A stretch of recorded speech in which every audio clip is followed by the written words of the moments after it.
ඉබේම වැටෙනවා. මේ අපි පන්තිය දරුවෝ දන්නවා. right?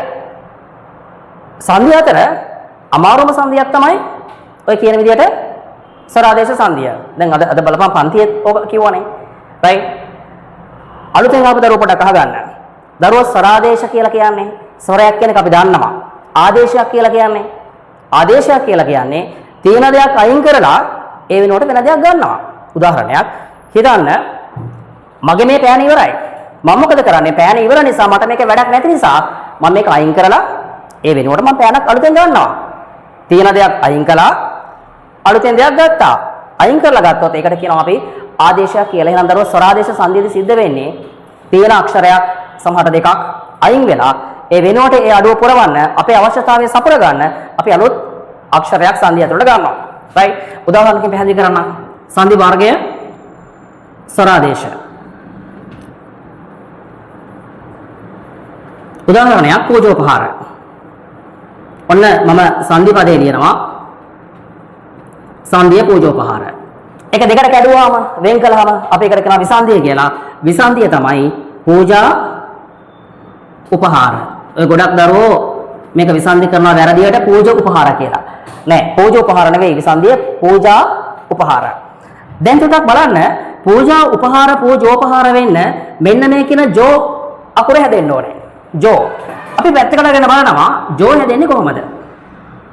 ජෝ හැදෙන්නේ සයන්ස් වලින් කියනවා නම් හයිඩ්‍රජන් දෙකයි ඔක්සිජන් එකයි. පොඩි උන්ගේ භාෂාවේ ජෝ කියන වතුරනේ දරුවෝ. right? හරි. ජෝ හැදෙන්නේ හල් ජයන්නට ඔය යන්න එකතු වෙලා අපි දන්නවා ව්‍යංජන අක්ෂරයක මුල් ස්වරූපය හල් ස්වරූපය.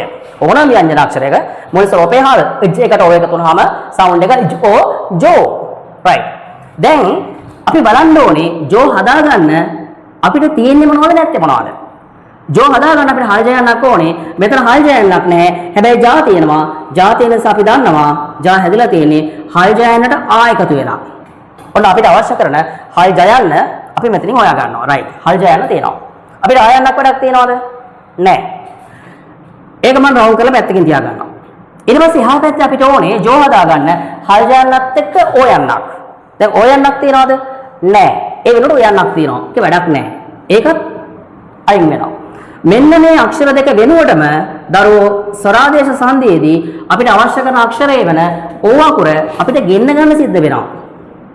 එහෙම ගෙන්න ගත්තේ නැත්නම් සංධිය හදන්න බෑ. දෙකක් අයින් වෙනවා. ඒ වෙනුවට අලුතෙන් අක්ෂරයක් එනවා. ඉවත් වෙනවා. ඉවත් වෙලා අලුතෙන් එකක් එනවා. අන්න ඒ නිසායි මම කිව්වේ ආදේශයක් කියලා. දැන් බලන්න මේ හල් ජයන්නත් එක්ක අපි මේ ඕ එකතු කරලා ඕ ජෝ කියන අකුර හදා ගන්නවා. ඊට පස්සේ මේ පැත්තෙන් ගත්තාම පූයන්න ඉතුරුයි අපි ජෝ හදාගත්තා. එහා පැත්තෙන් පහාර ඉතුරුයි. ඔන්න සංධිය හැදිලා තියෙනවා පූජෝපහාර කියලා. බලන්න දරුවෝ සංධිය වෙලා තියෙන්නේ ආයන්න සහ උයන්න. ආයන්න කියන්නේ පෙරපදයේ අග ස්වරය පූර්වස්වරය. right? හැබැයි අපි මේ සංධිය නම් කරන්නේ නැහැ පූර්වස්වර ලෝප කියලා. උයන්න කියලා කියන්නේ පසුපදයේ මුල තියෙන ස්වරය පරස්වරය. අපි කියන්නේ මේක පරස්වර ලෝප කියලා. මොකද ඒ දෙකම අයින් වෙලා ඒ වෙනුවට අපිට අලුතින් අක්ෂරයක් ඇවිල්ලා තියෙනවා. ඇවිල්ලා තියෙන අක්ෂරේ ස්වරයක්. ඉවත් වෙලා ආවත් ආදේශයක්. ඇවිල්ලා තියෙන ස්වරයක්. එහෙනම් සංධි වර්ගය ස්වරාදේශ. ඉතින් දරුවෝ කටපාඩම් කරන්න ඕනේද? අපිට ගණිත විෂයේදී සමීකරණ කටපාඩම් කරලා ඒ කටපාඩමින් සමීකරණ විසඳන්න පුළුවන්ද? බැහැනේ. ඒ නිසා සිංහල විෂය අමාරු වෙන ප්‍රධාන කාරණාවක් තමයි උඹලා හැම වගුලම කටපාඩම් කරන්න යනවා. අන්න ඒක නවත්ත ගන්න ඕනේ.